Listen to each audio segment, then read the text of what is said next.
मोदी जी तो पूरे देश को सपना दिखाया था, सबका सपना टूट गया। आपको लगता है आपका सपना पूरा होगा? हमें उम्मीद है उनसे, क्योंकि हम लोगों ने उनका जितना भी इलेक्शन में आइडेंटिटी क्राइसिस, इनको अपना आइडेंटिटी चाहिए। इन्होंने कहा, क्या कहा कि आप अगर मटन राइस खा रहे हो तो हमें भी मटन राइस दीजिए। इनका कहना ये चाहती है कि it's a question of resources. जो रिसोर्सेस है बराबर के तौर पे इनको नहीं मिल रहा है, उसका इस्तेमाल ये लोग नहीं कर पा रहे हैं। यानी कि स्टेट के अंदर जो रिसोर्सेस इनको भी बराबरी मिलना चाहिए था, वो नहीं मिलना चाहिए था। दोस्तों नमस्कार। गोरखा लैंड की डिमांड ये आज की डिमांड नहीं है। 1907 से ही गोरखा लैंड की डिमांड अलग चल रही है। इनका कहना है कि पश्चिम बंगाल से अलग इनकी संस्कृति अलग है, भाषा अलग है, तो इनको गोरखा लैंड दिया जाना चाहिए। तो करीब करीब 120 सालों से ज्यादा पुरानी ये डिमांड है। आज यहाँ पे गोरखा जनमुक्ति नारी मोर्चा से बहुत सारी महिलाएं आई है जो गोरखा लैंड की डिमांड यहाँ पे कर रही है। आप कह रही थी मोदी जी 3 दिन ही आई है, 3 दिन में सुन लो। क्या लगता है मोदी जी सुन लेंगे? देखिए, मोदी जी को मुझे लगता है वो सुनेंगे, क्योंकि उन्होंने हमें ये सपना दिखाया है 2024 से आगे। उन्होंने बोला था कि गोरखा का सपना मेरा सपना, हम लोगों ने तो भूला नहीं है।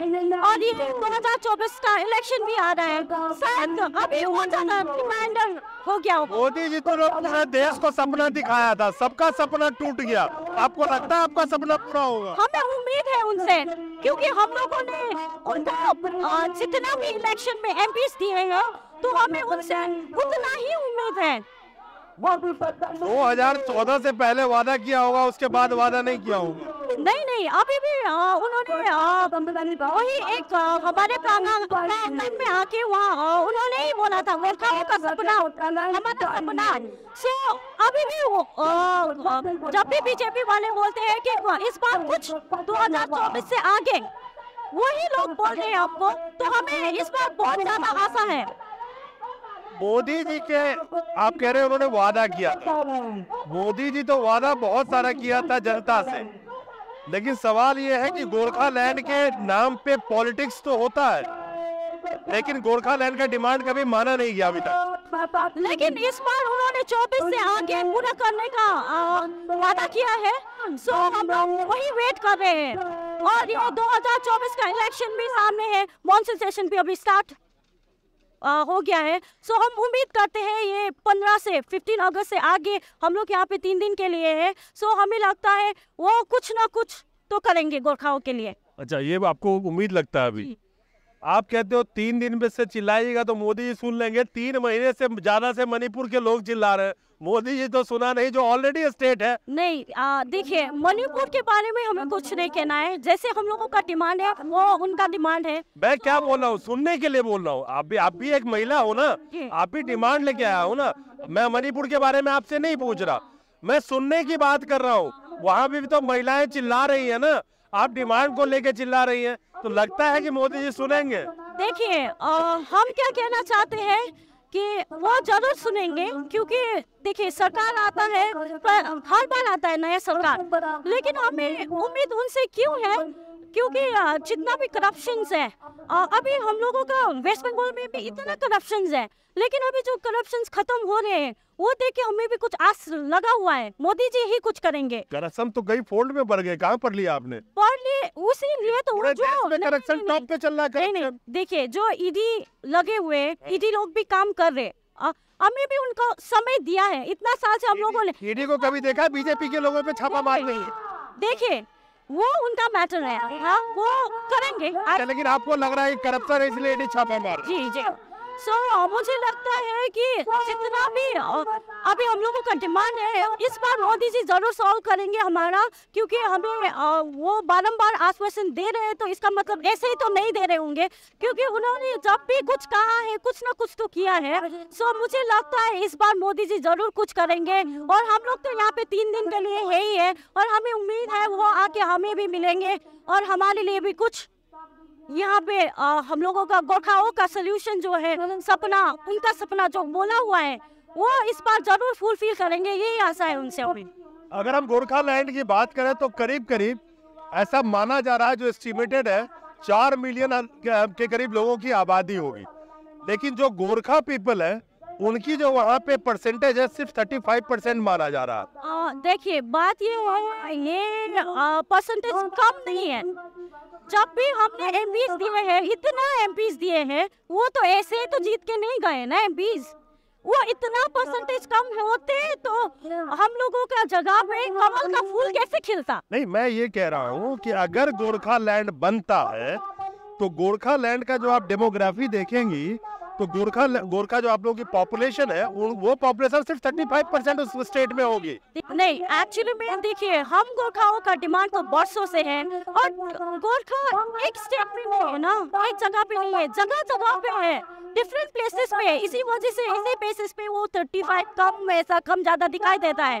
लेकिन हम लोगों का पे करोड़ मिलियन से ज्यादा तो गोरखाएं ही हैं, क्योंकि प्रत्येक स्टेट में है ना गोरखाएं बसे हुए हैं। वहीं का like Aadhaar card, voting card like different state पे डिफरेंट ही रहता है। इसी वजह से हम लोगों का जो सबूत दिखाई दे रहा है कम दिखाई देता है, लेकिन हम कम नहीं है। नहीं, आप कम नहीं है। गोरखा लैंड की जो पॉपुलेशन है वो उतनी ही होगी, जैसे मणिपुर की पॉपुलेशन ले लीजिए या सिक्किम की पॉपुलेशन ले लीजिए, तो उतनी ही पॉपुलेशन गोरखा लैंड की होगी। लेकिन बंगाल से बहुत सा क्रीमी प्लेसेस चला जाएगा गोरखा लैंड में, बंगाल में कुछ बचेगा नहीं फिर। नहीं, देखिए क्रीमी प्लेसेस का मान इसी वजह से तो बंगाल हमको छोड़ना नहीं चाहते, isn't it? इसी वजह से, राइट? सो हम लोग अब नहीं रहना चाहते वेस्ट बंगाल के साथ में। जैसे भी कहा कि हमको स्टेट चाहिए, सेपरेट स्टेट। अच्छा, वेस्ट बंगाल में क्यों नहीं रहना चाहते? देखिए वेस्ट बंगाल में क्यों नहीं रहना चाहते, आपको एक सिंपल सा एग्जांपल देते हैं। वो लोग जैसे कि एग्जांपल देते हैं, खाने का एग्जांपल देते हैं, समझ जाइए कि हम क्या बोलना चाह रहे हैं। जैसे कि मटन, जैसे कि मटन राइस वो खा रहे हैं, तो हमको भी मटन राइस भेजो ना।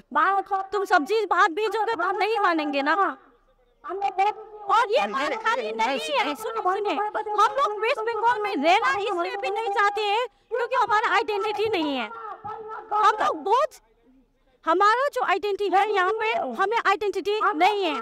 बार हमको नेपाल या वहाँ का कहा जाता है, मणिपुर चाइनीज कहा जाता है, और ये सब आइडेंटिटी क्राइसिस की वजह से अभी हमें अपना आइडेंटिटी चाहिए वहाँ पे, हमारा स्टेट, और हमें सेपरेट स्टेट इसीलिए चाहिए। हमारा डिमांड इसीलिए नहीं कि हमें गोरखा लैंड खाली चाहिए, हमें हमारा आइडेंटिटी प्रूफ चाहिए। Yes, that is the vital point, identity crisis. इनको अपना आइडेंटिटी चाहिए।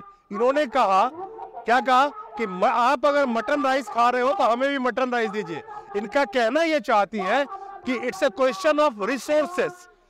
जो रिसोर्सेस है बराबर के तौर पे इनको नहीं मिल रहा है, उसका इस्तेमाल ये लोग नहीं कर पा रहे हैं। यानी कि स्टेट के अंदर जो रिसोर्सेस इनको भी बराबरी मिलना चाहिए था, वो नहीं मिलना चाहिए था। आखिरी क्वेश्चन, क्या लगता है कि आप लोगों को 2024 का इलेक्शन आ रहा है, फिर से वादा किया जाएगा, तो 2024 से अगर गोरखा लैंड मिलेगा तभी आप वोट करेंगे उस पार्टी को, अगर नहीं मिला तो क्या करेंगे? देखिए ये तो हम अभी नहीं कह सकते हैं, क्योंकि 2024 इलेक्शन सामने ही है, और हमें उम्मीद है इस बार मोदी जी हमारा ये जो आइडेंटिटी क्राइसिस लेके जो हमारा डिमांड है जरूर क्लियर करेंगे, क्योंकि हमें आइडेंटिटी क्राइसिस बहुत ही ज्यादा है। हम लोग ज्यादा अभी दिल्ली पे आते हैं तो कोई पूछते हैं आप नेपाल से है क्या, हमारा तो कल्चर अलग है, फूड अलग है, हम लोगों का वेशभूषा अलग है, सब कुछ अलग है ना, तो हमें आइडेंटिटी तो चाहिए ना। तो हमें आइडेंटिटी, हमारा आइडेंटिटी के लिए ही हमारा डिमांड रखा हुआ है। कल्चर अलग है, वेशभूषा अलग है, खान पान अलग है, तो हमारे को एक अलग आइडेंटिटी मिलना चाहिए जो परमानेंट आइडेंटिटी। तो गोरखा लैंड का डिमांड को लेकर के लोग आई हुई है, और लगातार 3 दिन यहाँ पे ये लोग रहेंगे। तो क्या इनकी आवाज सुनी जाएगी, ये देखते हैं। नमस्कार।